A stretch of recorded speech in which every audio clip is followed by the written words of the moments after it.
count now. There we go. There we go. Yes, sir. Yes, sir. Yes, sir. What it do? You already know what's going on, y'all. This is Biggie. I got a story to tell. Netflix documentary review. I'm here with my bro Jim's TV. How you feeling this How you evening? do? How you I'm feeling? good, man. I'm Good. good.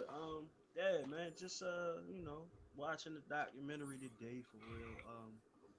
I pretty much I liked it until it got to a certain point, but we'll just keep that. Yeah, we'll get to that, man. Like I said, man. Initially when I heard about Biggie's documentary, I was like, wow, all right. I hate to say it, but there ain't really too many documentaries that I've seen with Biggie. Am I tripping? Like, how many Biggie documentaries that you know of? Um, I mean, compared to Pac, Pac's got some pretty. not that many. Like probably like three. Well, most of the time when they do they do the documentaries with them. They do them together, like kind of like the Greg Kading one and or different ones like Yeah, that, yeah. or the one about the English guy that happened a while ago. There we go. Biggie and And Tupac. I remember that one. yeah, and you have the behind the music one or VH1, the little joint they did like True Hollywood Story type of joint. You know what I'm Right, talking about? right, right. That pretty much that was really it. And then you got the Notorious movie, like, but not a lot. Yeah. Well, I say that to say, ain't too many documentaries with Biggie in it that I know of compared to Tupac. Like I said, you got Thug Angel, Resurrection. Um, you had quite a few Pac documentaries that definitely serves its purpose as far as taking you, in the mind of Tupac. But with this one, I felt like it was a great opportunity to, show the other side of Christopher Wallace, also known as the Notorious B.I.G. Um, Hmm. I ain't gonna lie, man. Initially watching the trailer, and you had me curious. I will say this: it definitely had me curious. Um, what was your thoughts initially when you seen the trailer, man? So I didn't watch the trailer for real, for real. Like, and I heard it was a couple trailers, but I ain't watched the trailer. I just pretty much heard about it like everybody else. Mm-hmm. And if you hip hop historian or you're a rapper, like for instance, and you grew up on that type of music, you're not you know the story. So seeing the documentaries, it's like confirming the things that you already heard already or you already know due to what's been floated through the industry. Like, and I do have to say, like, a lot of times, you get bits and pieces of his story. You don't get to see how he met all his friends and how they all met each other. How like we all thought that for the longest time I thought that the whole Dream Mafia lived on the same street. Like I didn't know that one lived around the corner, one lived almost half a neighborhood away, and then the dude. Oh, from my understanding, his family came from Brownsville, and he just you know hung in Bed-Stuy too. So like that was dope to see. Like you because a lot of people like even my friends are all from all over the city. Like I wasn't just hanging around people on my block or around the corner from me. I was hanging with people in shit your neighborhood half of the time. So for Right. me, I looked at it like, okay, now this just seems like it's a more accurate. Like they wouldn't talk to everybody for this one, and it was dope to see them do that due diligence. But it was nice to finally see that Ready to Die when he made the album, he wasn't in the mindset of killing himself. You know what I'm saying? Well, Like let's for a let's long let's slow time, down. Let's slow down a little bit. Let's slow down because again, I just wanted to get your initial thoughts on the trailer. But leading up to it, let's really get into it. My thoughts on this documentary, man. I do think that for those who don't know, you will get to see never before, seeing footage of Biggie, in his most, I guess I ain't gonna say intimate moments, but behind the closed doors, and you really got to see who he was as a person. For me, you know, looking back, of course, we were young when he was, having his dominance in hip hop, his run, and even when he passed, man, we were young, so you really didn't get a chance to know who he was as a person outside of the artist. You know what I'm saying? And looking at it, man, you got to see the evolution of Biggie. Um, and I'm not even gonna lie to you, man. It was crazy to witness his impact and how just once he got ingratiated into the game, it kind of reminds you of how like LL kind of took over in hip hop and it changed the whole landscape. When Biggie came in the door, Biggie was something, fresh, something that no one has ever heard before. His style, the way he approached the beat. And when you really think about it, man, it was just like taking taking the baton and moving it forward, but in such a legendary way. And I think this documentary does a brilliant job at showing you exactly, what was behind the mind of Christopher Wallace and his evolution, man. Because again, just talking about some of the people that he was exposed to, his roots, being from Jamaica and shit like that, having family. Um, it answers so many different questions because again, we know about the legend of Big. You know what I'm saying? And to really see how human he was as a person, you know what I'm saying? Even a child at times for real. But bro was just nice. You know what I'm saying? Biggie, yo, I mean, of course, when you hear the content, you know what I'm saying? Some would call it like horrorcore rap or some shit like that. It was hardcore rap. You know what I'm saying? But like I said, to think somebody at that age, bro, was that legendary and what he put to the table, you know what I'm saying? And notice, his musical roots and, his influences and how he was able to finagle his touch. And it just shows like the impact, you know what I'm saying, of what he done for hip hop. I mean, again, prior to that, he talked about Rakim, Big Daddy Kane. You know what I mean? We pretty much got what I'm saying, a glimpse of other artists. But before Big, wasn't no one sounding like Biggie. Right. You know what I mean? Like what was your thoughts on that? Just saying how, he was introduced into the hip hop game and how he put his spin to it. So what I caught from it, being a student of the game and not just a student of hip hop, being a student of music. And when you're a student of music, and I mean multiple genres of music, you kind of understand, different things you could possibly do with your voice.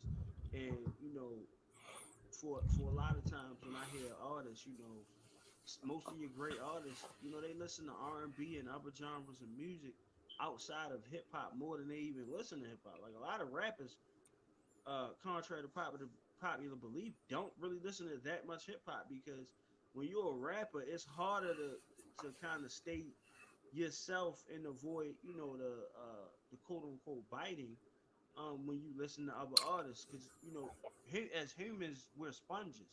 So it was dope to see that this man was like a sponge, but he took a different approach because he had a different he had, so it was rooted in Jamaican. He had the Jamaican roots, so he listened to that. His mother listened to a lot of country ballads and stuff like that. So it was a whole different level of music being played in his house, and he went and found hip hop. You know what I'm saying? Because hip hop was of his time, and his parents, just like our parents, don't understand our music choices. But as an artist, you're always um, a mixture of your musical choices and your parents' musical choices, and you fall somewhere in the middle of that melting pot. And he just used that to his advantage, and it's dope to see. Like most people don't know, like they kept saying he was intelligent, he was intelligent, he was always doing good in school. You get what I'm saying? And Yeah.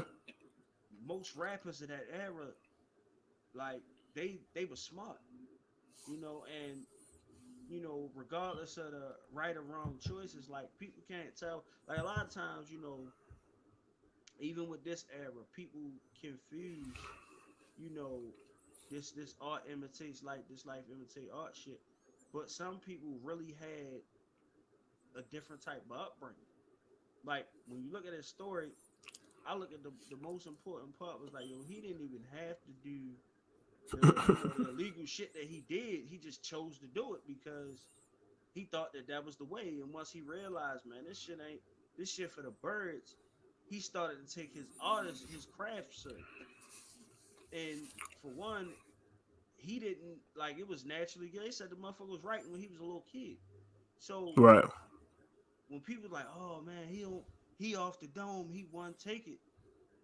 Yo, that's not just a talent, that's a skill. That's perfected over time. Like that Yeah. means you got so many words in your head that you could just come up with it off the fly. It was all organic. So like that was dope to me to see that journey, like to actually see the pieces fall together. Like, because a lot of people was like he's like, oh, Christopher, his mother said used to say in certain interviews that Christopher made up the stories about the landlord and all that. But the mashed potatoes on the plate that she thought was mashed potatoes, the same story I keeps saying, mean, but them weren't fucking mashed potatoes. aside from that aspect, I think it's important to highlight that, he wasn't struggling. Right. But again, you listen to his mother's story, Miss Wallace and her explanation as to why she came home, came to America, it was in search for a better life. And it might have been a little bit different, back in America, back in New York. You get what I'm saying, compared to what Mm-hmm. his upbringing was. But at the end of the day, it was important that she showed him both sides, what I'm saying, of the field. And one thing I will say is that, it's a testament to how we let our art form, imitate the life that we see on a daily basis. And of course, I'm pretty sure Biggie had homies in them that really was coming from them situations. Um, One thing I will say is that, messing with the crack era, it was a lot of money, man. It was a lot of money that these kids, ultimately they was kids, man. They was getting, and it's nothing like today, but they was making so much money that it was really a thing of, I don't have to, they thought this was it. They thought this was the life. You know what I'm saying? I could retire off this shit, not realizing, what I'm saying, later down the line, what this one drug would do to the communities, surrounding, what I'm saying? Even him talking about Fulton Avenue and how, that was a constant reminder of the reality that they was in every day. And I think it was important for the generation of today to see that side and understand that even Biggie, embellished a little bit. Even Biggie Mm-hmm. put his own spin to it, but it still didn't negate the fact that he was out there struggling, what I'm saying, with his own people. It just so happened, he was nice at rapping and putting this shit together. And shout out to his homeboy, I believe what D-Rock, if that was his name. Yeah. He was the man that provides all the personal footage that you're responsible for seeing. Right. And again, this is the first time he's saying, I'm like, man, all of this is never, Like what I'm saying? epic freestyle battles. All of that Like shit. Supreme got. Right. But even, majority of the footage, man, you've never seen it. And shout out to them for not leaking it. Cause, if this shit was Pac, man, that shit would have been leaked years All over ago. the place. Yeah. That's what I'm saying. So kudos to them for not, putting that shit out there. I think the Pac freestyle, him and Biggie, we all seen that one, but just Yeah. seeing him come up in the ranks and just seeing how yo was a kid at heart, bro. Like, he playful as hell, had one hell of a personality, was a jokester, but once shit started getting serious in his life and the tension started to build and real life shit was going on around him, hip hop was his escapism away from all of that. And he actually Right. started to see, what I'm saying, a getaway plan, what I'm saying, as far as using this as a vehicle to get away from this shit. Now, of course, they don't really get too much in detail, but they do give you just enough for you to get an understanding of what was going on at the time period for him and his man O, who he became real close to, which was, some would call it a spoiled brat. Pretty much had an uncle that was, certified, had a certified stepper. Um, Therefore, nephew, he felt like he had the license to do and say whatever he wanted, but at the same time, he was Big's biggest supporter. You know what I mean? He believed in Big long before niggas seen that vision. And moments leading up to the iconic freestyle battle that he had, the rap battle, you know what I'm saying, with the homeboy in there that we all seen for real. Right. It just showed you that, he had it. You know what I'm saying? Big really had the star power to be the BIG that we all, grew to love for real. But Right. this documentary, man, it did a phenomenal job in painting the human being. You know what I'm saying? Because again, we all know Biggie, but behind all of that shit, bro, yeah, he was just you know, a hood nigga that just was extremely talented at his craft and what he did. And Right. I think they did a hell of a job, you know, pulling the curtain back and letting you get to see who he was. Because even after all these years, I didn't know the human being. You know what I'm saying? I only knew Big Papa and what you seen in the videos. Right. You know? But at the end of the day, I also want to, the paint. I love how they painted the picture of. See, because you say extremely talented, and yeah, that's true. But what they kept emphasizing on was him constantly, whenever he got the chance, writing, freestyling, like repetition, like constantly repeating repeating that, freestyling here, freestyling there. They on the block doing what they do. He's never dropping Hey, bro, his not to craft. cut you, not to cut you off, but they saying your mic is low. Oh Right? man, all right, Yeah, you got to turn it up. Turn it. Appreciate y'all in the chat room talking. Hey, low key T. I hope you seen that documentary. I'm gonna have to call you off, Cam. You know, we gonna put some respect on Big name today, but we definitely gonna talk. I got some things I gotta discuss with all you, right. low key Am I T. louder?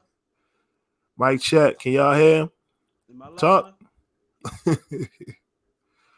I don't Mm. know what's wrong with this thing, man. It's all good. Get your shit off. Finish what you were saying though. Um,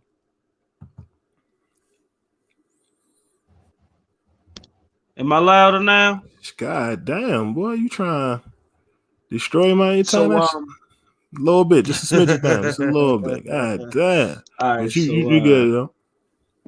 so yeah, for me, like it's about that repetition. It's about doing it constantly. Like so, he was extremely talented, but the motherfucker never put his pen down. Even in his head, he never put his pen down. And Right. it goes. And for him to be 24 years old at the time that he died, this man has two undeniable classics. You know what I'm saying? One where he's rapping with the purpose of getting out of whatever situation he's in and making things better for his family. He's fighting out. And that was the motivating force behind the lyrics on that album. So when people is like, oh man, it just sound it's dark. That's the energy he had to lead with because that was his way to fight out. And then when you get life at the death, you get a more, you get a more clean and polished side because he like, well, I can't. Like he said in the documentary, I can't keep talking about, I can't go shoot three guys, and that's what I want people to take. The days artists to take. You don't have to go and shoot three people just to go and make a record about it. He said that, and he said that in the '90s where that don't like forward thinkers. Like for people to say something in 1990 or 1992 and it still be relevant in 2021, it says something. So it speaks to the intelligence and the brain of the man. Just because you have a dark situation and you're in dire need to succeed and make your way out of whatever situation you're in doesn't mean you have to succumb to that situation you're in that lifestyle. So he used all of that, the negative he was doing, the things that was around him to push him forward. And that's what I need to see people doing because at the end of the day, you're sitting there letting your talent waste and you being on a block and everybody's talking to you and telling you, yo, you too good for this. But money is speaking to you more than your mind. It's telling you that you need something you actually don't. You feel what I'm saying? And that's a human trait. I'm gonna go and be something that I'm not because it's gonna help me out today versus the person I actually am and the person that I'll grow into tomorrow. You get what I'm saying? Yeah. And so take cues from that. This documentary, it wasn't just giving you the man's story and it wasn't just humanizing, it was giving you lessons. Like people had to open their mind and their eyes up to receive those lessons, even if it's in video form and it's of a person who's no longer with us. Right. Well, I will say that just to be fair, you know, hip hop was a lot different, was still young. And as far Mm-hmm. as money and notoriety, a lot of motherfuckers Right. were still sleeping on hip hop as if it wasn't the biggest thing, finna take over. And Right. even he kind of explained that about how long it went before his mother really knew, exactly what he was doing in these streets, and let alone with hip hop and the impact of it all. Right. But like I said, man, initially going into it, I didn't really know if I wanted a Biggie documentary, but I do know for myself, I You did. feel like you needed it now, right? I was curious to know, what Right. what didn't I already know about this guy? Um, but of course, with the good, because I do feel like 80% of this documentary is phenomenal. Yeah, of course. It's the last 20% towards the end, and Mm-hmm. how a lot of things were omitted on behalf of Diddy when it was his time to pretty much tell a story accurately. Mm-hmm. He made sure to overlook the early days where Biggie was, what I'm saying, hopping on stage for Thug Life. You know what I mean? There's an Mm-hmm. infamous picture out there that you guys might see with Pac got on a Bad Boy shirt. You know what I mean? So it goes to show that Pac and Biggie Yeah. was very, very, very close. And I know that, for us diehard Pac fans, it's kind of hard to just, gloss over the fact that he did, he was real cool with Pac. It wasn't Right. just a couple run-ins. Like, nah, that they had a close relationship. And early Mm-hmm. on, I think they dropped the ball with, including that part of the story, letting it be known that, Pac Right. let bro open up a couple shows, man. He was repping Yeah. Thug Life. There was plans on him, doing music with the Thug Life rap group. Yeah. So He even said thug life. He said in the documentary, I'm a thug, and yet pro like life, yes, he did say right. that. But So, they, they did a hell of a job of trying to clean that part up and not really talking about it, but also made sure to talk about the theatrics. Is that what Diddy called it? yeah, he Theatrics called it on, theatrics. on Pac's And behalf. What was your thoughts on that, man? I got upset at that fact because you can't call it theatrics. A man was shot, an attempt was made upon his life. Now, whether he had all his facts straight or not, you can't call it theatrics. You guys were all in the same vicinity. Y'all was all in the same place. And if Biggie rap moniker was the king of New York, right? Right, So, like Pac said, I'm expecting you to be that. I'm expecting results. I'm expecting for you to help me out on this issue. right, But on the flip side of that, Biggie, even if Biggie was in the streets, just like O's uncle was bigger than O and Biggie's homeboys. The guys who lined Pac up, as we know now in 2021, were way bigger than Biggie. They couldn't do nothing with them dudes. Not even the rappers and the executives could do anything with the street guys that put them wolves on Tupac. You get what I'm right, saying? And by Pac being 25 at the time, as a young man, he's not going to understand all of those different street politics because he's a baby Black Panther. He's not he's not in the streets, the way a lot of guys was. Like in Biggie's not in the streets the way those other guys that were bigger than him was. People gotta understand, you know, you just a victim of circumstance. So their friendship was a fallout over a misunderstanding. And all those older guys around or dudes in those inner circles should have realized way before it got out of hand that they was due for a sit and a parlay in a meet. You know what I'm saying? To have that conversation, to hash that out. And right, not to say that things would have been different or wouldn't have been different, but they would have had a chance to repair that friendship.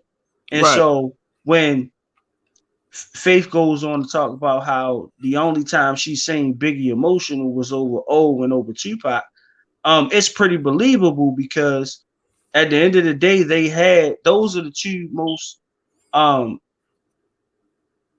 the two most important factors of his uprise. Because people like and Damien made sure he stayed, hey yo, listen, you gotta do something with this. You feel me? Right, Diddy right, is in his right. ear, yo, you can't do both. You get what I'm saying? Yeah, Pac is like, yo, I'm gonna bring you on the road, yo, you gonna open up, you know what I'm saying? You thug life, we thug life, I'm gonna show you how to, you know what I'm saying, you dope. Like, So when Pac says, yo, I gave him some of his style, I don't discredit what Pac said because, steel sharp and steel, one hand washes the other. So you're around somebody as dope as Tupac and you dope in your own right, you gonna pick up some cues. Like that's just in the way that they More was. so the formula, so to speak, and Yeah, how you approach the radio and really become a right. superstar. That's pretty much what he. Of course, he can't teach Biggie to be Biggie. Goddamn it, Biggie was already Yeah, legendary in his own. yeah. But just letting Cause them he know, like these are the things that you want to attack as far as the market and right. and being that what I'm saying, that global superstar in hip hop, man. But to be fair, you hear more of Tupac's influence on the second album than you do the first. You get what I'm Right, saying? It's a way like Puffy and Pac had a real big influence on his style and how he evolved toward that second album when creating that second album. Life After Death is a way more polished album than Ready to Die. Ready to Die was raw, rugged, uncut. I don't give a fuck. I'ma let you know how I'm feeling from the heart. This shit coming from the gut. You can't get no raw than that. You know what I'm right. saying? Like even with the now I don't mean to mention ODB, but ODB is the shit. But that Return of the 36 Chambers, that rough, that raw, that uncut feel where motherfucker just, I don't give a fuck. I'm going in. This is my situation. This is how I'm feeling. Fuck you if you don't like it. That's the music that makes the most sense coming out of those type of situations. You get what I'm saying? And so for them to not diss Pac, but discredit, some of the influence that he had, like you get what I'm saying? Like when you really take into account, like if this my man, and I say that this my man, I'm gonna do anything for my man. So if my man is missing something or lacking something, and we going in the booth, hey, yo, come here, before you do that, you should do this, that, and third. Like that was his man. You know what I'm saying? And then people always like when Biggie had to address the elephant in the room, which was the Tupac conversation, and these interviews and shit, like he always seemed to be kind of confused and didn't know how to answer. He didn't want to add fuel to the fire, but at the same time, rap is a contact sport, it's braggadocious. So when you got a motherfucker dropping bombs on you every second they get, when you do certain songs, like and everybody say who shots is a shot at Tupac. Shit, I really don't know. You know what I'm saying? I really don't know, but Hove and Biggie kind of got that same little subliminal. They say shit, you know what I'm saying, without really saying it, and you kind of like you got to just pick up on the bar and the metaphor. You feel what I'm saying? And then it's left up to interpretation. Well, but a rapper know how to listen to a rapper. You know what I'm saying? That's what I'm saying. Things that are hold on, because I don't want you to get too long winded. right. I just want to be honest and fair in the assessment, because again, the none of the critique or criticisms that we having on this this old rivalry, this shit is legendary, Pac and Big. Right. But let's be honest, let's be fair. It's kind of similar to when Pop Smoke passed away. Hear me out. When Pop Smoke died, a lot of people stepped up to the plate to take over the crown. They wanted to be the king. And some could easily say that you can find old joints where Diddy and Biggie was dissing Pac, and even after Pac had passed away, freestyles in which he's talking about, blood in your dungarees and these things where it's, the man's not here no more. So not to take it on a personal level, but I do feel like he realized at that moment, it's time for me to reclaim the throne. You know what I'm saying? Because again, Pac was presenting himself as a problem. But in this documentary, I feel like they shouldn't even have talked about it. You know what I mean? The Tupac situation? Yeah, they should have just they should have left that one alone. They should have just went ahead and talked about, him going to LA and leaving it at that. But to simply just try to rewrite, for one, I didn't appreciate how Diddy insinuated as if like Biggie, wanted to go to LA. Yeah, that was all Diddy. Not even a year later after Pac dies, he's on the radio, he's doing freestyles, and as your job, as being the boss or whatever you want to call Diddy at the time, it's your job to protect your investment. And if anything, you didn't do that. You know what I'm saying? According to Big Jane, for those, that's what I'm saying. Shout out to Gene Dale. But you listen to Biggs last night, and he talks about how this man was out there shooting a hypnotized video with no armed security in LA. Yeah. And you want to make it seem like this man felt like, ain't nobody gonna touch me. I'm going back. Come on, Biggie wasn't that stupid, y'all. He ain't that naive. Who gonna Right. move in that type of manner away from home? If you home, Yeah. that's one thing, but you in LA on a whole different coast where you got, Right. some of the most corrupt gangs, and I'm not talking Bloods and Crips, I'm talking about Some of the the police. Yeah. LAPD, which Mm-hmm. we all know are really responsible. The hell? Are really responsible for the death. You feel me? The Big. You know what I'm saying? And I think Diddy is real slick in how he managed to pretty much put it on Pac as if he's the end all and reason why Biggie's no longer here with us for real. God damn, my man over there watching too many of them ads. No, so what happened with that was my 10 p.m. alarm goes off. So Oh, you and gonna I ain't turn had it my off? joint. Want to Yeah, I turn it turned it on? off. I turned it No, off. it's still beat. It's It's still buzzing. still on. Yeah, Oh yeah. man. I'm gonna have to mute, bro. But yeah, I didn't appreciate how Diddy, tried to be slick and paint a narrative as if Biggie was responsible for his own death, when in reality, it was said that Biggie had money to get overseas. He was supposed to be going to LA or London, excuse me, to get his money. So it's a lot of things that, Diddy tried to be slick in with this documentary towards the end and not being Right. 100% honest and Right. telling it like it is because he doesn't want to accept the blame for Big's death. You're the reason why Biggie's no longer with us, not because Pac started a fake beef and all, what Flex said, Right. Pac is the no, bro. Diddy is responsible because he put his man out there. He didn't have Wolf with him. You know what I'm saying? He ain't Mm-hmm. have his typical, street niggas that Diddy and them move with, niggas from Mount Vernon. All they wanted was a bus to bring their hood with them to LA. Diddy said no, niggas ain't get no plane tickets. And you had them out there looking like, sitting ducks. So, Yeah, had him look like food. you know what I'm saying? Straight lunchable out there. And it's mad, it's sad because if y'all go check out the last night of Big, you feel me? The last big night. You gotta say Yeah, it the, right because yeah, the they last had big night, them Gene Dale. visuals. If y'all check it out, you can tell how Gene Dale had got a call, letting them know, bro, people are mad here. They hearing Biggie on the radio freestyling. They taking it as a subliminal diss to Pac. They coming.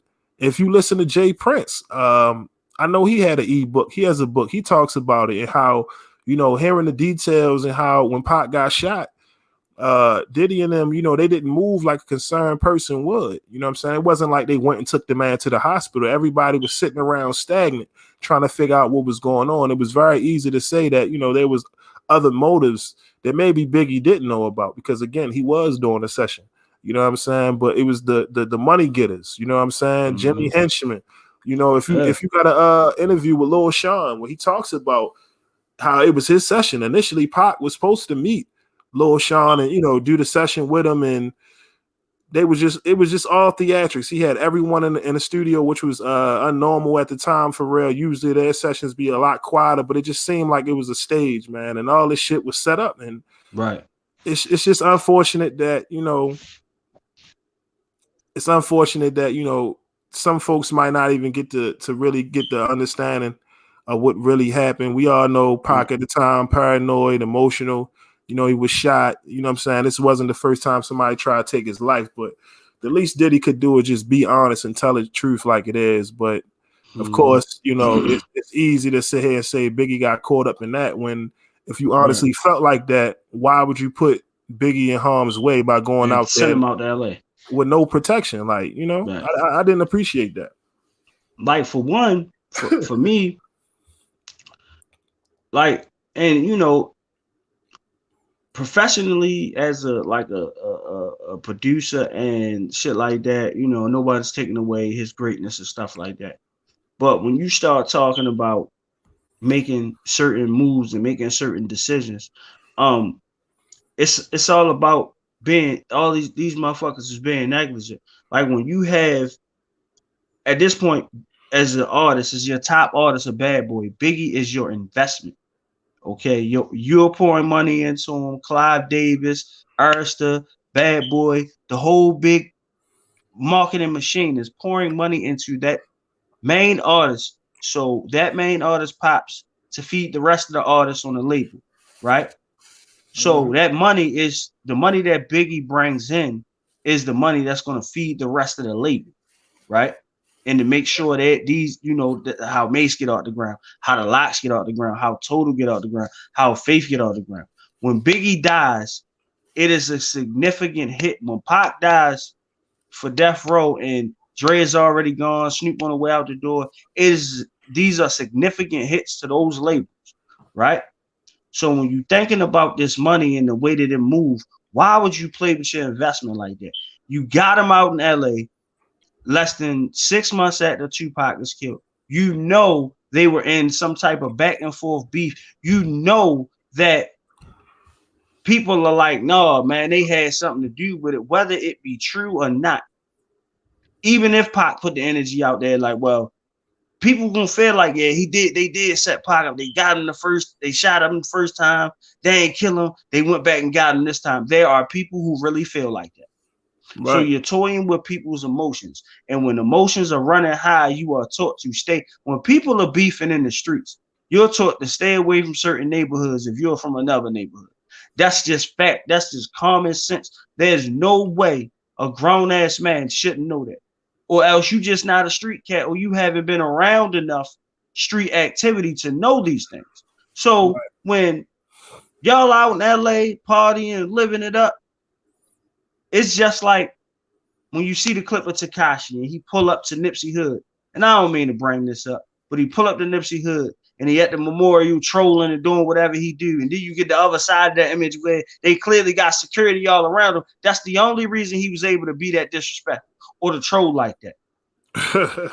But picture this 90s, the gangs, who they are at the top. You know what I'm saying? This is gang activity at its highest level in the 90s, right? Yeah. This is 6 months after Pac gets killed, allegedly by a gang member, because at this point it's unsolved, so they ain't proved it yet. So, right. You know what I'm saying? Yeah, this is gang central. And Tupac was affiliated with the Bloods. Bad Boy was allegedly affiliated with the Crips. You know, they had Bloods and Crips on payroll. So right.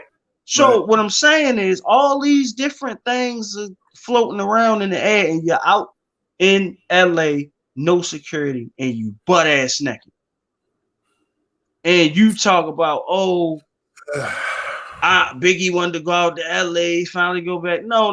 That man wanted to go to London. He ain't want to go to London, but he wanted to go to London. You know what I'm saying? Because he wanted the extra bag.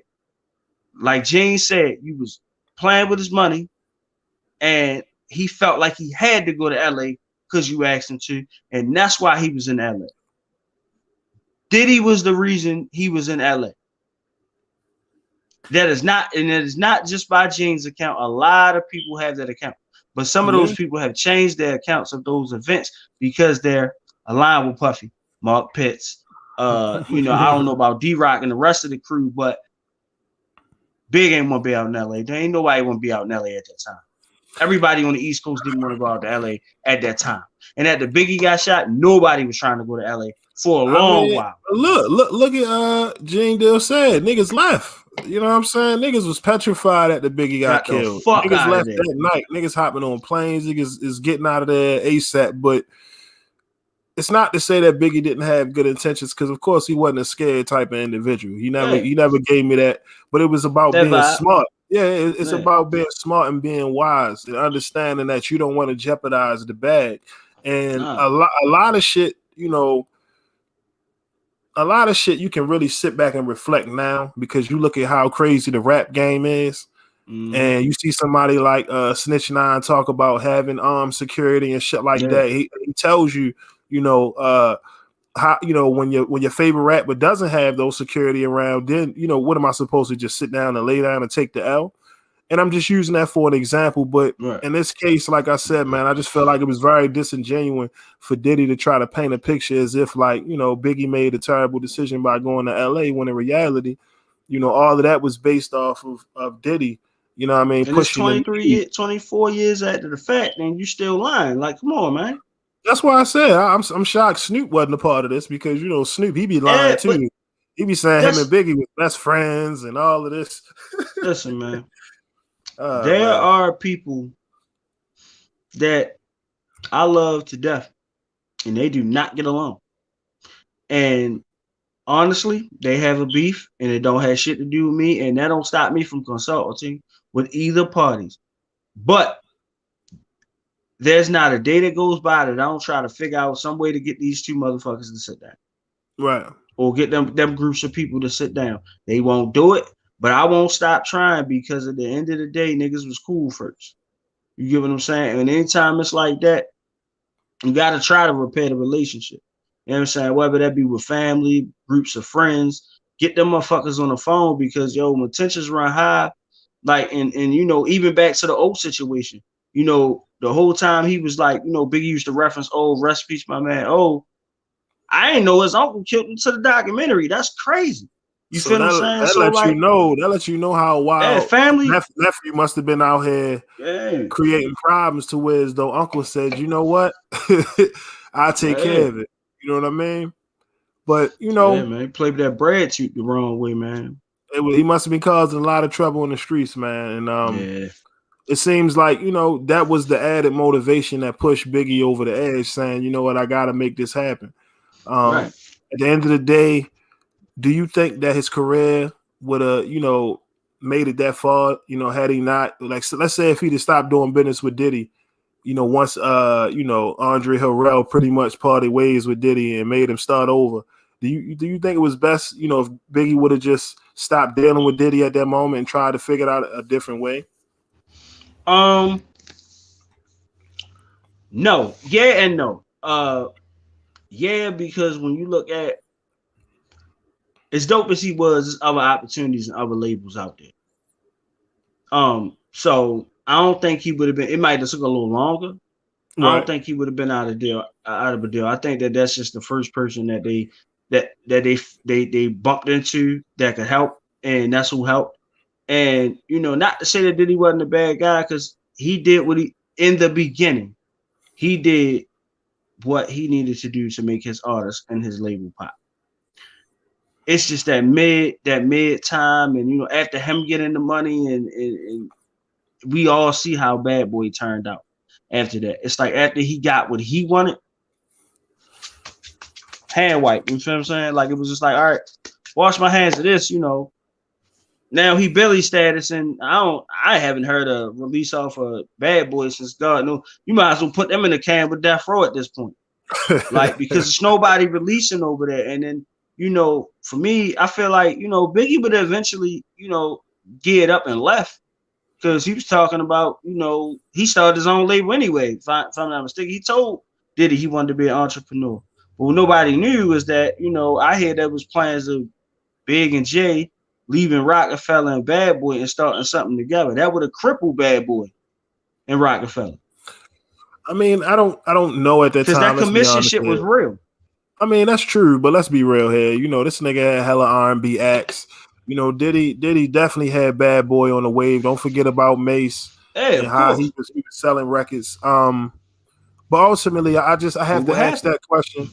I have to ask that question because in the documentary, you hear Biggie talk about it briefly, stating that, the first album I wanted to give you a inside glimpse of what I'm going through, in my Mhm. life, in my real personal life. But the second Right. album, I want to talk about the shadiness of the music industry. Yeah, And those yeah. those little nuggets that Biggie dropped in the documentary, of course, they don't talk about that as much. You know what I mean? They really just get into the importance of that second album. Was it Life After Death? You get what I mean? Yeah, But yeah. it goes to show that there's more to the story. And Jane Dale, that He breaks whole that shit down.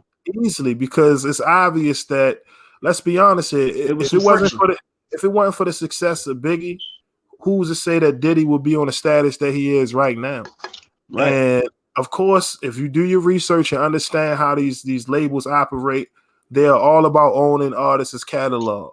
You feel Yep. me? That is the bread and butter of being Hmm. rich and wealthy. Especially if they are a generational talent artist. Like, you know what I'm saying?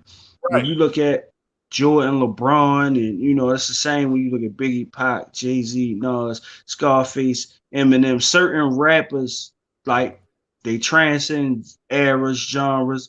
Their music becomes timeless. Those catalogs are almost priceless, that they worth so much. That Yeah. shit is crazy. So I say that to say that, with Diddy, he already knew once he, separated ties with Andre Harrell and tried to build his own kingdom. He was doing everything he could to get a return on his investment, whatever the case Right. may be. Even after Big's death, he was putting out albums and things of that nature. But like I Mm-hmm.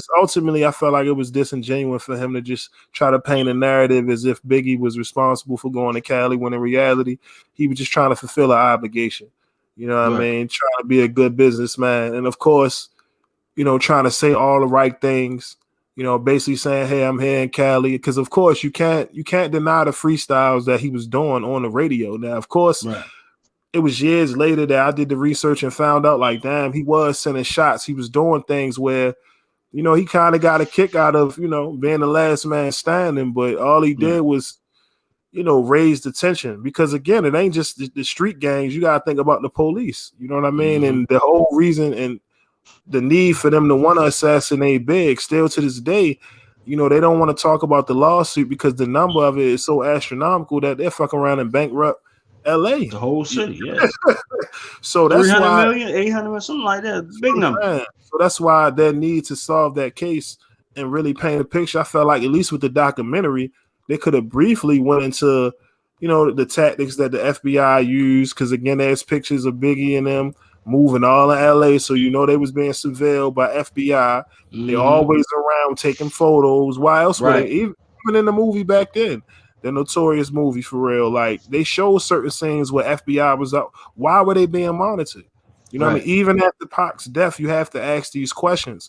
It wasn't, obviously, it was something bigger than just rat beef, man. These Right. two individuals was used for a different, agenda at hand. And it's Yeah. sad that some would deem this as, hip hop's ultimate sacrifice on both artists to help, change the landscape of where we are as far as hip hop goes today.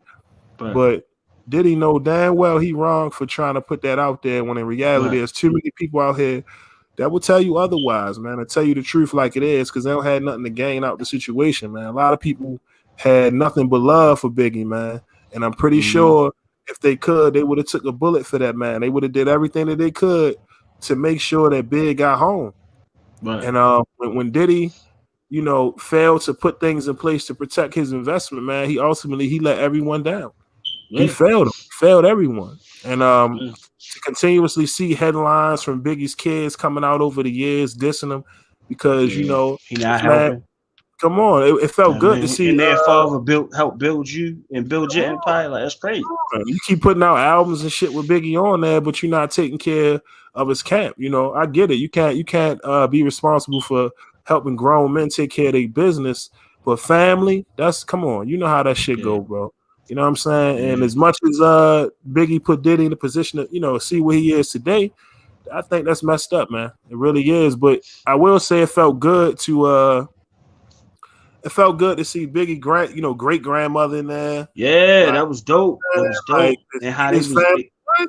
they Like, showed Jamaica, like, man, like his mother was like, yo, she would take him there, like try to take him there every year. And I'm like, that's where, you know, and that's another thing, like, yo, that Jamaican music, it go, like, you know what I'm saying? And he figured out how to use his voice in a way that was just crazy. Like, just watching that culture and just going down there and seeing where she came from and why, you know, certain morals was instilled and it was so important. Certain things were so important, like the for him to want to just make sure, like that was his main goal, was to take care of his mother.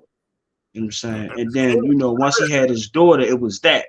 But it was, yo, my daughter and my mother, like that was, and having that, you'll do anything to provide for your child. And the parent that always looked out for you. That's how that worked, man. So that was dope. nah, man. That's why I said salute to Biggie, because to be that young and be that legendary, some of these niggas that rap today couldn't hold this man, you know what I'm saying, his shoes. They couldn't stand Man, in they his literally weight. couldn't hold the shoes. Nigga was like Like 14, bro. I mean, regardless, you know what I'm saying, when Right. Biggie got on the mic, You he felt took over that conviction. But just presence. I Man. want to talk about the content. right? Because we give a lot of flack on artists today about sex, money, and drugs and the content in their music.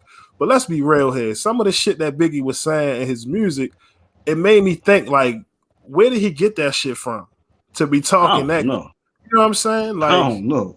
was it horror movies? You know what I mean? Because again, Probably, possibly. you But know, like again, yo, it's art. Like, and that's what I be trying to tell people. Like, yo, sometimes when you write something, or you like when somebody write a script, it ain't always authentic. It ain't always based on a true story. It's not always real, right? We draw inspiration from everything.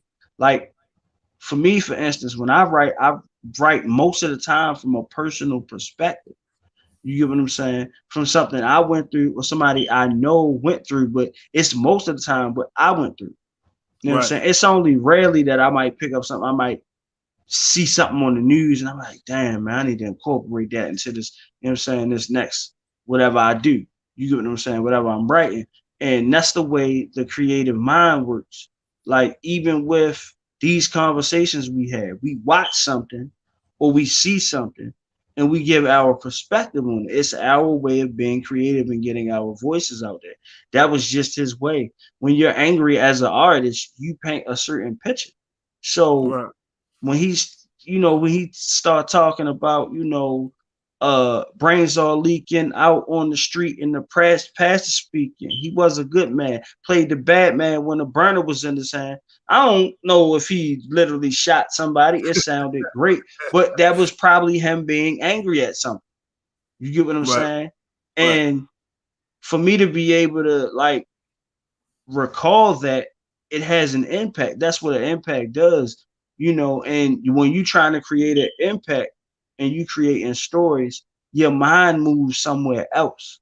You know what I'm saying? Like they always talk about people with ADHD and things like that. Well, they have a lot of energy because they have creative energy.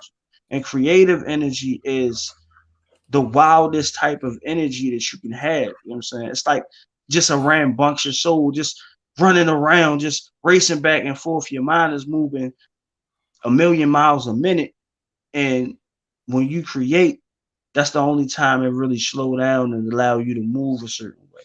You know what I'm saying? The creative brain thinks different from somebody else that's not a creative. You know what You I'm saying? saying So you saying Soul the movie? yes, I did. I So loved it. remember in the saying where he talked about when you in that that creative zone, that space. What did he call it in the movie? Do you remember? Uh But he was the just zone, being lost, state of euphoria, being lost, like right, right. and it can lead you to being a lost soul if you go too far down. Which is funny because shout out to Baltimore Dummy here in the building, but some would easily say that that shit is conjuring spirits, man. So when you put music together like that, that's on that type of Right, frequency, that type of vibration. And again, rappers and actors don't get the same type of criticism. You don't see these actors in movies, and right, they get held to the standard in which look, you already call it's called Conjuring. But yeah, mm, they don't get held to the same standard. You know what I mean? right.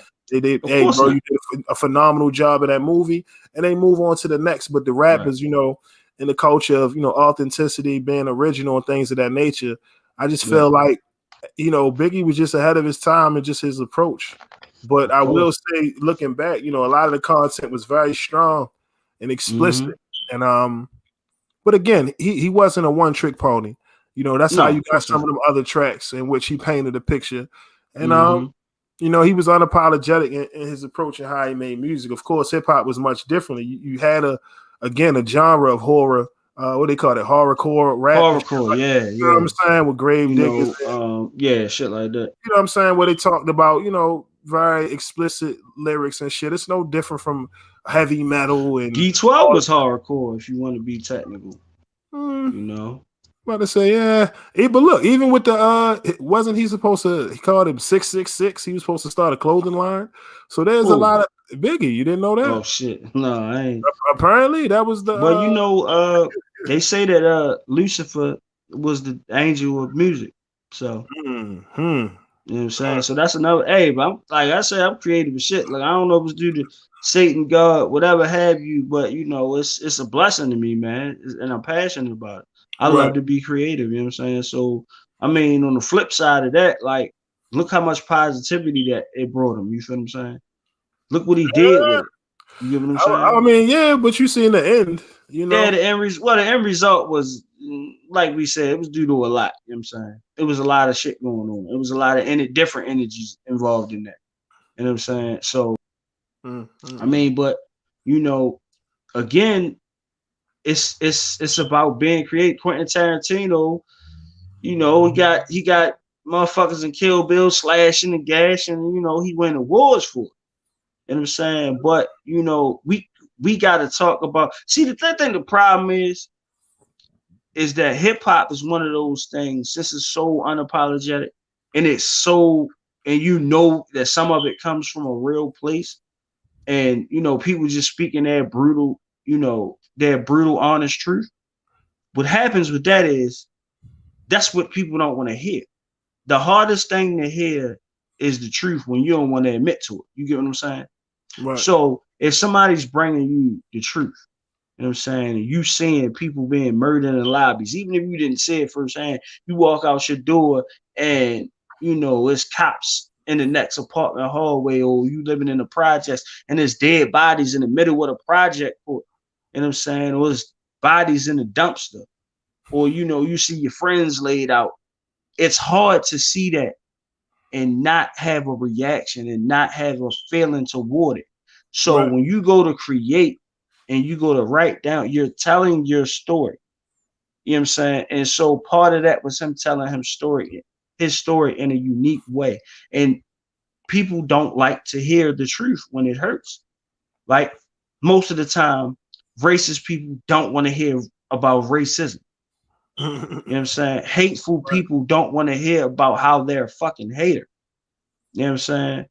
It's because they can't live in their truth. And when you can't live in your truth and you got something that's telling you the truth, 90s hip hop is probably some of the most controversial hip hop in the world because it was brutally honest, on point. Now it's almost no substance, you know, no real agenda to put a message out there. It's some of the same shit: sex, drugs, murder, chopper, demon time. It's all of this. And it's like not enough conscious and telling real stories and things like that. I mean, they telling real stories, but it's no love behind it. It's no pain behind it. You know what I'm saying? Because you're glorifying everything negative, but you don't give, you know, the proper perspective. You know what I'm saying? So when you talk about chopper this, chopper that, kill this, kill that, demon time this, demon time that, you're not even realizing that there's consequences. Not even just jail time. You know, that shit fucks with your brain. You know what I'm saying? Like, go talk to a war vet.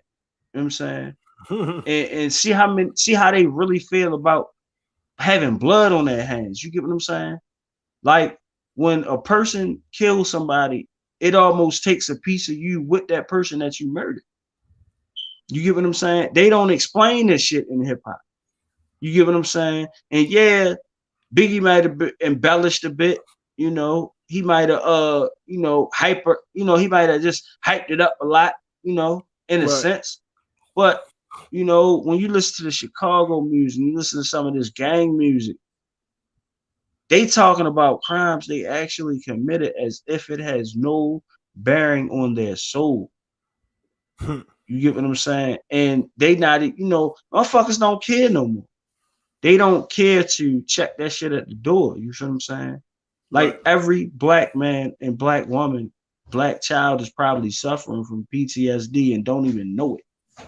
Right. They can't even diagnose themselves. They won't go to get the proper help to diagnose themselves. Right. You get what I'm saying? So at the end of the day, you can't blame a person for telling, if that's their outlet and that's how they grieve and that's their process, Right. man, let them have at it, man. But at the end of the day, you got to know what's real and what's not. You know what I'm Yeah. saying? And that's just pretty much what And, it is, man. but in all fairness, too, you know, being in that position at a young age and trying so many different, you know, ventures and things of that nature, trying to figure out Right. what it is that you want to be in his life, you know, outside of selling crack, which made him a shit ton of money, he was Of good. course. He was good at rapping. You know, he talked Yeah. about trying to be an art dealer, you know, being intrigued by jazz musicians and things of that nature. Yeah. But in that time period, to be the best, you know what I'm saying, in your class at what you do, I mean, why not go all the way with it? And to Right. really piggyback on some of the artists today is really no different. We, as you know, listeners and you know consumers of hip hop, we might not like you know certain artists' music and the type of shit that Right. they put out there, but from a standpoint of trying to provide from your family and getting us out of poverty into a better situation, how Right. can you be mad at that? How could you be upset at that? So a lot has not really changed. But I gotta ask you though, do you think that this documentary, you know, helps Biggie's legacy or does it hurt it? In your opinion? Um, Neither, to be honest, Mm, because you know, it's nothing you can take away from the man. You get what I'm saying? If anything, I do think it, like you said before, it shows the human side. mm, It shows not the character of the notorious small, but it notorious big, but it shows you who Christopher Wallace actually was. And right. sometimes you have to separate the man from the myth. Like at the end of the day, Christopher Wallace was the person, and the Notorious Big was the character, the image that he was portraying, even if it wasn't entirely an image, but just pieces of a broken man. Like people got to understand that sometimes when you are an artist or you're a creator, sometimes you don't show your whole face. You get what I'm saying? Like a motherfucker can create 1,000 songs, 1,000 ideas, draw 1,000 pictures, but the worst thing for a creative to do is get on camera. You know what I'm saying? You gotta want the spotlight to be in it. You get what I'm saying? So when I look at that, it just shows you the man and not just the artist. You know what I'm saying? Yeah. That's the thing I take away from it. Like it's not about, I mean, of course it's about his legacy, but it's not gonna hurt his legacy. The motherfucker could rhyme, he was dope at it, and he had two great bodies of work that is once again undeniable. You get what I'm saying? Like to be considered one of the greatest of all time and have just two albums, that shit speaks volumes. For Pac to have 5 albums Right, while he right. was alive and to be considered one of the greatest, or if not the greatest of all time, the two greatest of all time. And you feel what I'm saying? I don't like when people do that, be like, oh yeah, they the greatest of all time, because you got motherfuckers still living that's Yeah. still killing it. You get what I'm saying? Mm. So for me, I don't like to discredit none of those guys because they all had an impact on me. So at the end of the day, don't won't nothing hurt his legacy in my eyes. That's how I feel about Yeah, you know, it's unfortunate that both artists were assassinated, you know, in my opinion. It's just unfortunate because now their stories will always be tied together. But, you know, they're it for some dumb legendary. shit. Right. They're legendary in their own way. But with this, you know, I really wish that they either, you know, really talked about the relationship and the friendship that Pac and Big had if they were going to bring Pac's name up instead of just keeping it Mhm. on negative. Or if Right, not, then try to shed some light on the LAPD and how FBI, you know what I'm saying, law enforcement was right. harassing them and surveilling them and, you know what I mean, really you know, putting light and emphasis on the other side of it all because they don't mention it. And for a Yeah, lawsuit that big, you would have thought that, you know, maybe they would have touched on it a little bit, but they made sure to talk about, you know, like I said, the ending to me was kind of rushed through. You know, got to LA, it was beef with Pac, got to LA, and died. died. And it was just like, man, you know, 80% of this documentary is dope. You know, if you want to see some never before seen footage of Biggie, go ahead and check it out, man. Hmm. Because on up until that point, when he gets to LA, it was just like, all right, where are we going with this? And you know, they pretty Hmm. much was like, boom, boom, we done. So if I had to really, you know, give it a rating out of 5, I would give it like a 3.5 out of 5 stars. Yeah, You know what I mean? Like I said, it felt good to really get to see never before seen footage of Biggie and just you know what his mannerisms was like. Because when you on yeah. camera, you're a superstar, but behind the camera, you know he was funny, man. He was a hell of a personality, Hmm. and like I said, it just felt good to really just get to know who he was as the the human, as far as being a child trying to basically get comfortable at being the big homie. at that Yeah. point. Because even I think he really didn't understand how powerful he was after, all of the photo shoots and then the magazines and shit like that. Right. He realized, I'm like, yo, this shit, I can do It's great real. things with this. Yes. You Yeah, know what I it's mean? real. So, like I said, if y'all here, shout out to y'all in the room. I appreciate y'all for, But tuning in with us, having this but I got conversation, man. For real. Y'all I, check it out if y'all like it. I got one thing to say that I let slip my mind. I thought it Mhm. was dope how they explained the way he didn't none of Junior Mafia actually rapped. Like he gave them all roles, all parts. He kept saying Junior Mafia, and they didn't know what the fuck it was. And so he was like, "No, that's y'all." And then this man decided to turn them into a group and wrote all of it. Yeah. You know what I'm saying? And just taught them how to perform it. Like that shit was crazy. I'm like, damn, did you write C's whole album? Like, and then see, that's some of the shit that Gene did was saying. You get what I'm saying? Like, this motherfucker was literally over that bitch writing. Like, if he'd have started a label, it would have been a problem because he could have pretty much wrote for his whole label and you'd have never knew it if they wanted to do what they wanted to do. You get what I'm saying? I thought that Yeah. was dope, a dope way of putting his own homeboys on. Like, but they had to eventually start doing their own work. You know what I'm saying? Which is why we never heard nothing from Junior Mafia outside of that one album after Biggie died because outside of Lil Kim, Yeah. that shit was crazy. You know And what I'm they saying? say that, and they say he wrote that album. You know what I mean? Yeah, Off the record. Off the record, he wrote hardcore. yeah, I don't want to take claim because then Diddy gonna have to get his cut. But yeah. Publish it. overall, like I said, man, it felt good to see this. And it's not bad. Of It's not a course. bad documentary at all. And if you're a fan of Big and you want to gloat at your favorite rapper, then by all means check it out, Yeah, man. But I check just that out. feel like Man. Diddy, he real slick at Stop rewriting. lying, niggas. Be Not honest you, at but this Diddy. point. Yeah, yeah, I already know. But just be honest. And at this point, seeing how he maneuvered, away from Shine and how that man separated himself to, Separate his trial and all that. let you know that he's not a man of honor or principle. And Right. even though Biggie, he was already signed to him, so at that point it was just like, no matter what, I'm gonna be the one that make the bulk of this money when it Right. comes to these albums sold and things of that nature. So, Right.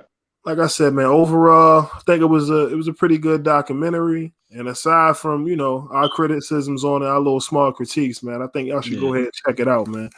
Um, do you think there'd be any Biggie music now that we What? gotta? You think maybe Diddy got some shit he cooking up, man? Man, I don't. Another Biggie duets too. I won't share, but I won't. I won't. So I won't. I won't not listen to it, but I don't really. I'm not gonna really jump and hooray for it because at this point, you know, I know that it didn't come from. It came from the source of who is Biggie, but it didn't come from something fresh, something new. It's probably something that is bits and pieces of something I heard before. It's like a put together, and I don't like those, put together albums. You get what Yeah, I'm duct saying? tape projects. I get what you're saying. Yeah, and they got a Nipsey project coming up, but it's Mm-hmm. pretty much what he was working on before he passed away. And Mm. after that, I kind of just, with things like that, it's hard because you want to hear that artist because you love them and respect them so much, and you love what they brought to the table. But at Right. the end of the day, it's not fresh. It's not they they're you make art based on your experiences, and if there's no new experience, then that art is pretty much the same. Yeah. And you're subject to being bored by it. And I don't want to be bored by it. I want fresh things from artists. You know what I'm saying? If I want to listen to those artists, I'll listen to what I love that they've already created. Yeah, it's not enough for me. I felt like we were cheated, but I mean, it is what it is. And I'll listen to what's true that came from that artist and not something duct tape. You know what I'm saying? So Do you think that the younger generation today will look at this documentary and actually get, what the hype was about with Big? Do you really think that this documentary, translate his greatness onto the younger generation today? Do you think that, I mean, it could, but that just depends on the person because if you really truly love hip hop you will open up to each and every part of it, whether it be old or new, whether it be future or present. You'll take the time to, give it a listen or give it a chance because it's a part of something you love. And I'll say that it's not enough students in the game. So if somebody's sitting there that's rapping or writing, or they just love the culture and they decide that, they want to be a student, that's a great starting point to be a student, of the game. But, once you listen to Big, you'll be exposed to Pac because their stories are forever intertwined. Right. If you listen to Pac, you'll be exposed to Big because the stories are intertwined.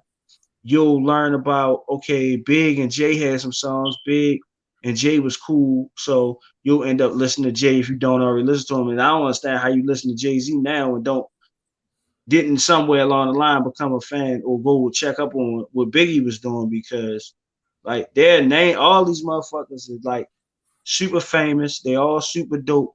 And once you hear one, you're gonna want to hear the rest.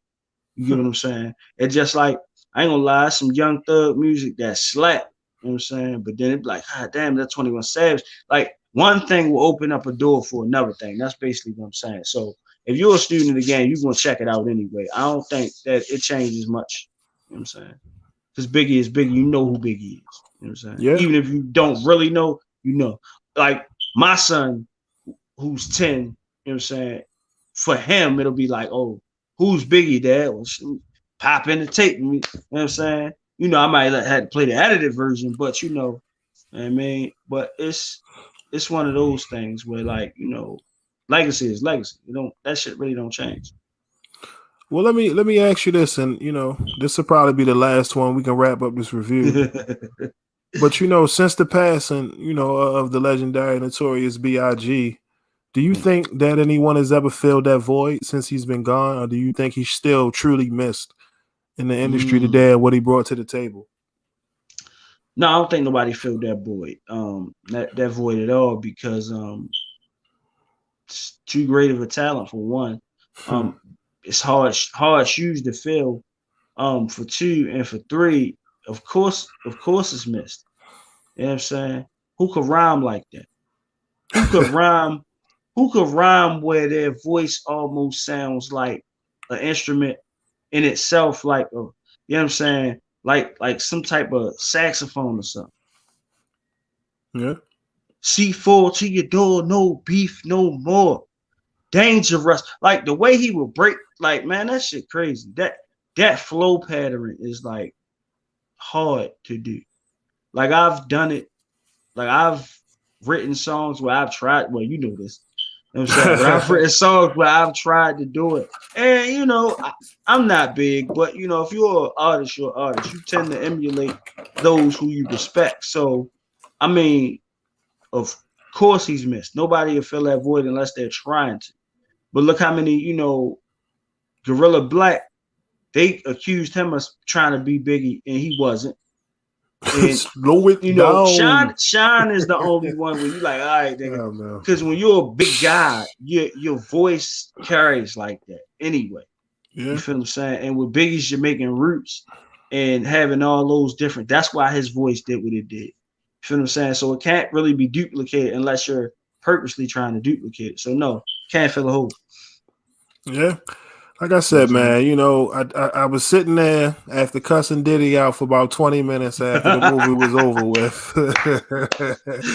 I was sitting there just, feeling devastated because I'm like, yo, you're stuck still trying to figure out, like, what would the rap game be?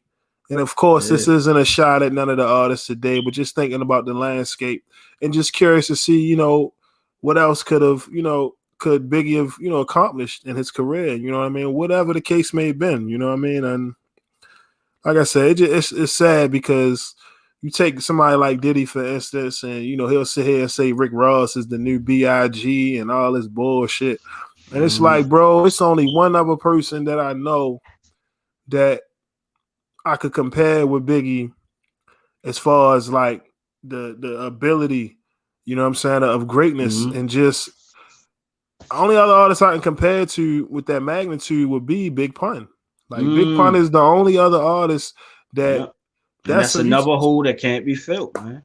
You get what I'm saying? Like I would have loved to see him and Big Pun sparring back and Oh forth. my fucking goodness, You get man! what I'm Wait a saying? minute. Like shit so legendary Wait a where minute. that's what I mean. Like I don't know. And of course some niggas gonna mention Big L. And I have to Mm, still learn so much about the music because still to this day I hope that they do a Big L movie to give you yeah, more of an understanding because I'm not up to par with Big L's music. You know what I mean? I hear so yeah, many great legendary stories, but like I said, Biggie was in the lane of his own, man. of And course. to think of Well, any other artist, Big Pun is probably the only one that I could say I think that would have been, a but hell of a I'm gonna sparring tell you match. which is why I don't compare none of those great '90s artists to each other, is because in that time they were forced to be so original and so different. You know what I'm saying? You had to have your own style. There was nobody like. Just imagine if T Pain did an auto tune in '99 or I mean '95, right? And Hmm. then Future comes 6 months behind him. They got Future the fuck out of here. And that's no slight or disrespect to Future and his craft, but Man. that was a different era. You know what I'm saying? And when Jay did Death for Auto Tune, I don't feel like he was coming for T Pain. That I feel like he was like, oh, everybody doing the same shit. You feel what I'm saying? The rules are nobody were back then, nobody. So, you know what I'm Mm, saying? oh, I mean, coming from Jay Z, I he's a mean, it biter. was some like, Jay Z yeah, is of a course. biter of many flows. But I mean, so like I said, I'm not a like writer, I'm a biter. like yo stupid. But look, like I said Oh earlier, man. I've tried to fuck around with the Biggie flow just to see, just to fuck with it. You feel what I'm saying? But I won't actually go on and do a song like that. I mean, unless it's like paying homage, but it's not my voice. I don't sound like that. Like I'm not a heavy set guy, so I'm not supposed to sound like that. So why would I play with, that man's legacy? That's not something I would do, you know what I'm saying? And again, like it's not people who jack flows up. There's not nothing wrong with jacking flows. You just need to admit that you jack the flow. Like Yeah. if you got a flow I like, and I'm like, damn, yo, Rip got a crazy flow. Man, I'm gonna use that shit on one of my songs. And I don't say, man, yo, I got the flow from Rip. Then I ain't really, I'm stealing, I'm biting. You feel what I'm saying? Right. Anytime you use something of somebody else's, you need to pay homage. Whether that be a sample, whether that be a part of a hook. You know what I'm Yeah. saying? It don't matter whether you replay the sample in your own way with a live band. You need to respect the person who did that shit before you because that should be a thing among artists. You know what I'm saying? You're supposed to respect. It's an artist code. You know what I'm saying? Same way you're not gonna walk up and just start selling dope in somebody else strip unless you crazy or stupid. But if you use something of somebody else's, you need to pay credit or homage, point blank period. You know what I'm Yeah. saying? It's about respect, man. Yeah. Well, I think that pretty much covers it. I'm sure we'll be talking about Diddy again at some point in the future.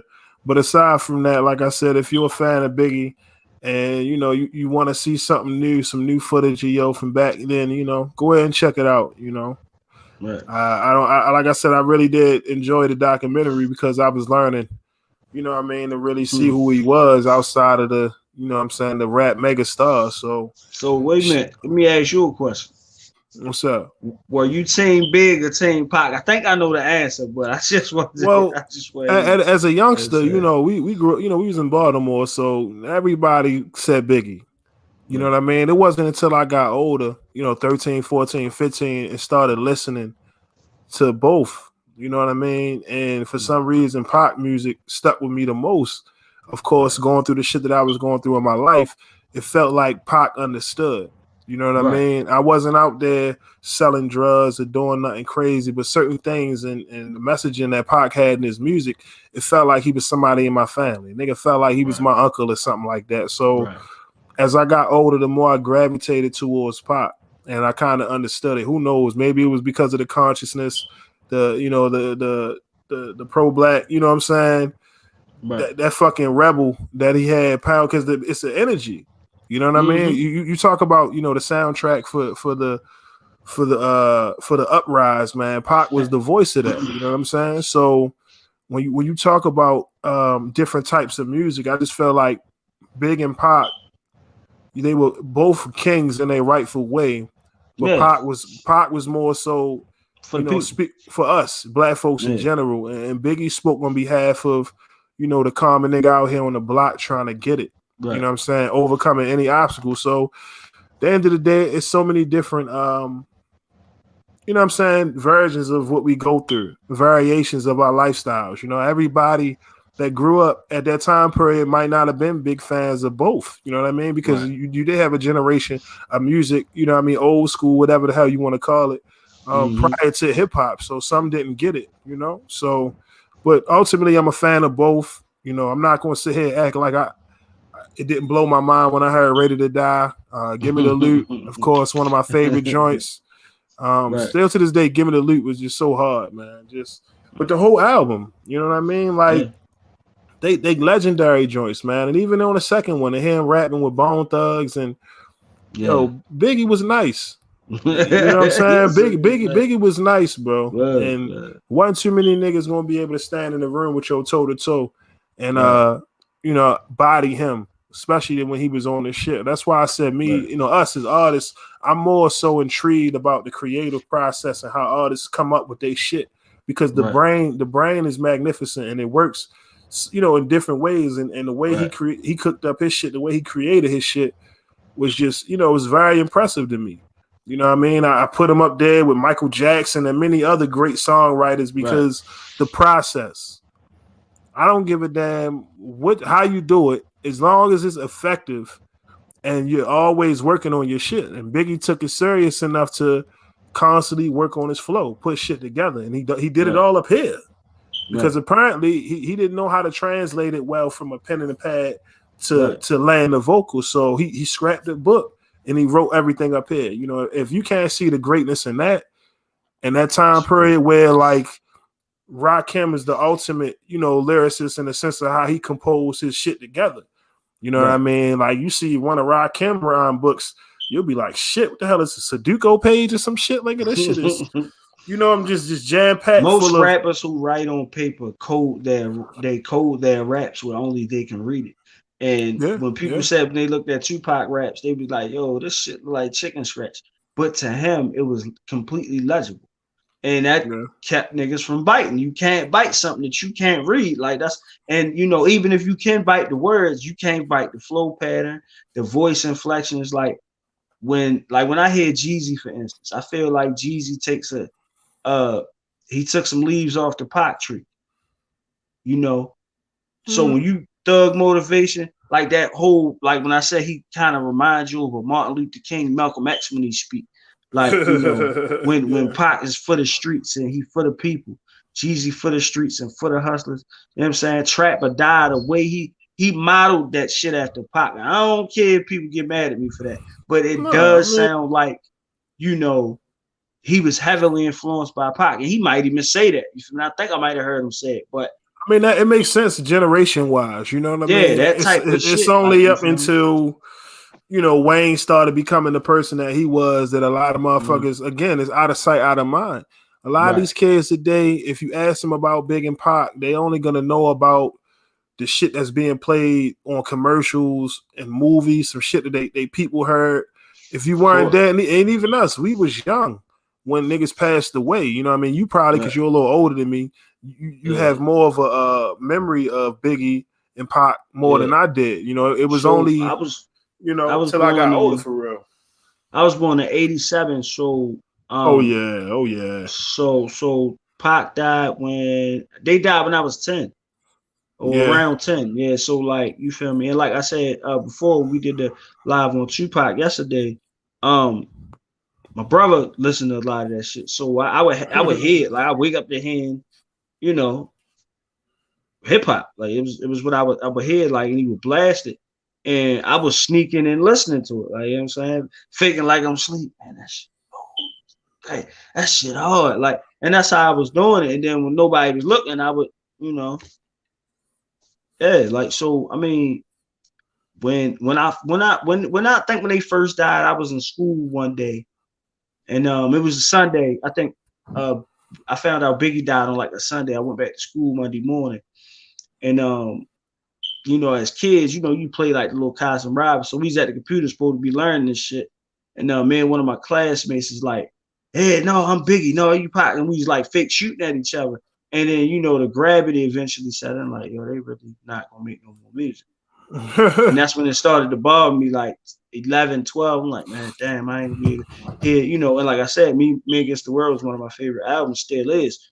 So for me, I just be like, damn, we just not gonna get no more of that. The same that airy feeling I had when I first found out Nipsey died. I'm like, yo, we just not gonna get no more of that, because every artist come with their unique perspective, and at a while, their perspective is so unique and so one of one, and to them that once they go missing, it's like, God damn it, man, what did we lose? And sometimes people need to actually understand what they losing before they lose it. You know what I'm saying? Because rapping is not an easy thing. It was never supposed to be easy. You know what I'm saying? So now where you can cop a computer, cop a microphone, go to your guitar center and record from your house, just because you can do that easy, it don't mean that the actual process and the craft and what you put into it is easy. You get what I'm saying? Because it's hard to construct bars. Like, it's hard to come up with concepts to keep people buying into your music. It's hard to stay true to you while making your music, because you looking at the sales and the trajectory and the image and everything else that goes into it outside of just creating the music. So you start to become something that you're not. You get what I'm saying? And that's what's going on in 2021. Like, and then that's when you find people being exposed and, oh, he wasn't this and she wasn't that, and that's not her life. And you get what I'm saying? Because people go for what's trendy. You know what I'm saying? And they go to make that type of music. But everybody's one of one.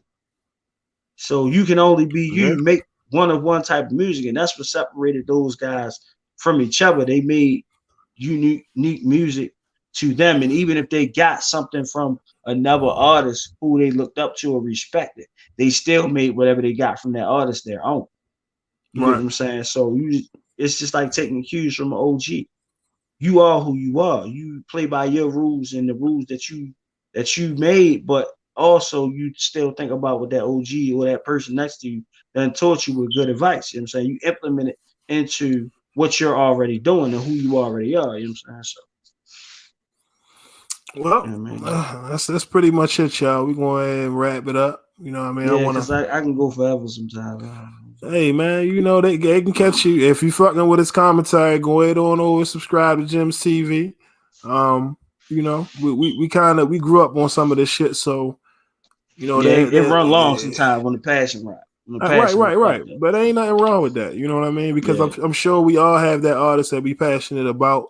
And again, like I said, we give so much flack on a lot of the rap artists today, but we kind of overshadow all the great MCs that do exist, that do it the right way, that rap with integrity, that ain't about just sex, money, and drugs. And a part of that is us not relying on the machine to always, tell us who to rock with. That's the reason why underground was underground. It's going to always be an underground. God damn. It's going to always be an underground. Yeah, man, it's a Diet Cream soda I'm on, man. I'm sorry about that. But yeah, it's going to always be an underground. And that truly, feels like home to certain artists that don't want to go pop or sell out or, have that certain mainstream appeal. You can still be authentic in yourself. So with that being said, man, I appreciate each and every one of y'all tuned in with us this night. Make sure y'all thumbs up the video, comment down below. And yeah, man, I'll be back tomorrow. I got some things I want to talk about. I could have got in my bag today, but I said, you know what? I was out there hooping today, getting some running, getting my body right and shit like that. So I'm going to save it for tomorrow. So y'all stay tuned for my video. We got some things to discuss, man. Amber Geiger. We're going to talk about her and her shenanigans. What happened? Oh, you remember the young lady that cop that went in the wrong man's house while he was eating ice cream? Oh, yeah. Yeah, well, she claimed self-defense. What? All right, we'll talk about that another time. We're going to talk about that tomorrow and this bullshit that we got to keep going with our people, man. But I just had to get this off my chest because I watched this documentary earlier, And just wanted to get it out there. So with that being said, man, I appreciate each and every one of y'all. Make sure y'all like, share, subscribe. Hit the Patreon up. Like I said, I'm about to be uploading a lot of these Conversation with Rip season 1 episodes. I'm working on season 2, new guests, just spotlighting a lot of different talent from without the city, man. So I love y'all. I appreciate y'all support. And yeah, man, I'll see y'all niggas at the next light. You dig? Peace.